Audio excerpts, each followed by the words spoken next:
আজকে আপনাদের সাথে এমন একটা জালি জালি চিতা পিঠা তৈরি করে দেখাবো। এটা যে কেউ খুব ঝটপট বানিয়ে নিতে পারবে, আর মাত্র 2-3টা উপকরণ দিয়ে আপনারা এই পিঠাটা বানিয়ে নিতে পারেন। এটা আপনারা দুধে ভিজিয়েও খেতে পারেন, এমনি যে কোনো ভর্তার সাথেও খেতে পারেন। প্রথমে আমি এটা নিয়েছি নারকেল, মানে ডাব, একটু শক্ত হয় যে ওরকম ডাব, নারকেলের পানি আর এই নারকেলটা নিয়ে নিলাম, নিয়ে ব্লেন্ড করে ফেললাম। একদম মিহি করে ব্লেন্ড করবেন, এরকম একটু দানা দানা থাকলে কোনো সমস্যা নেই। তারপরে এখানে দিয়ে দিব আমি লবণ, তারপরে দিয়ে দিব একটু চিনি, 1/2 চা চামচ বা 1 টেবিল চামচ, যার যেরকম ইচ্ছা দিবেন। দিয়ে তারপর আমি 1.5 কাপ দিয়ে দিলাম ময়দা। তবে এই মিশ্রণগুলো দিয়ে ভালো করে এটাকে এরকম আপনারা মিক্স করে নেবেন। এখানে হাত দিয়ে মিক্স করার কিছুই নাই। তারপরে আমি আরও একটু পানি দিয়ে দিলাম। টোটাল এখানে 1.5 কাপের মধ্যে পানি লাগবে আপনার 2 কাপ, এটা বুঝে দিতে হবে। তারপর ভালো করে এরকম ফেটে নিব, ফেটে নিয়ে তারপরে কিন্তু এটাকে সুন্দর করে দেখিয়ে দিব যে কতটুকু ঘন লাগবে।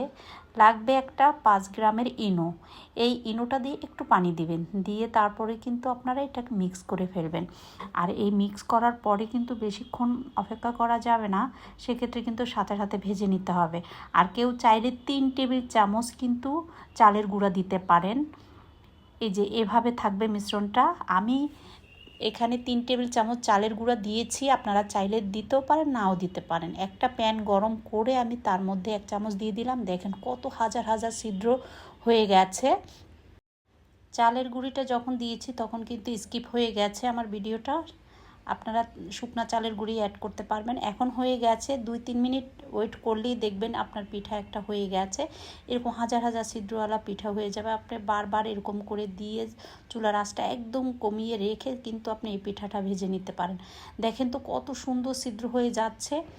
এটা কিন্তু আপনারা যে কোনো ভর্তার সাথে, যে কোনো কিছুর সাথে খেতে পারেন। আর এত ভালো লাগে এই পিঠাটা বানাতে।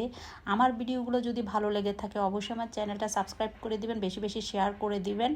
আর দেখেন আমি শুধু বানিয়েই যাচ্ছি, কারণ আমার খুবই ভালো লাগতেছে এই পিঠাটা বানিয়ে নিতে, কারণ এত ছিদ্রযুক্ত পিঠা বলেন কার না ভালো লাগে। এই যে এভাবে করে আমি সবগুলো বানিয়ে নিলাম। আর এই ছাড়টা কিন্তু খুবই সুন্দর, দেখেন ব্রাউন কালার হয়ে গেছে, পুড়ে যায় নাই। এভাবে করে কিন্তু আমি সবগুলো বানিয়ে নিব। দেখলেন তো কত সহজে এই রেসিপিটা আমি বানিয়ে নিলাম, আর কতগুলো পিঠা হয়েছে। এরকম করে কিন্তু আপনারা ঝটপট বানিয়ে নিতে পারেন। এটা যে কোনো ভর্তার সাথে খেতে কিন্তু খুবই ভালো লাগে, মাংসের ঝোল দিয়ে।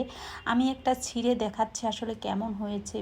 দেখেন অনেক নরম, আর এটা একদম মানে খেতে কিন্তু খুবই ভালো লাগবে। আমার তো খুব ভালো লেগেছে। আর যেহেতু নারকেল দেওয়া, একটু হালকা চিনি দেওয়া, এটা কিন্তু দুধ চার সাথে খেতেও খুব ভালো লাগবে।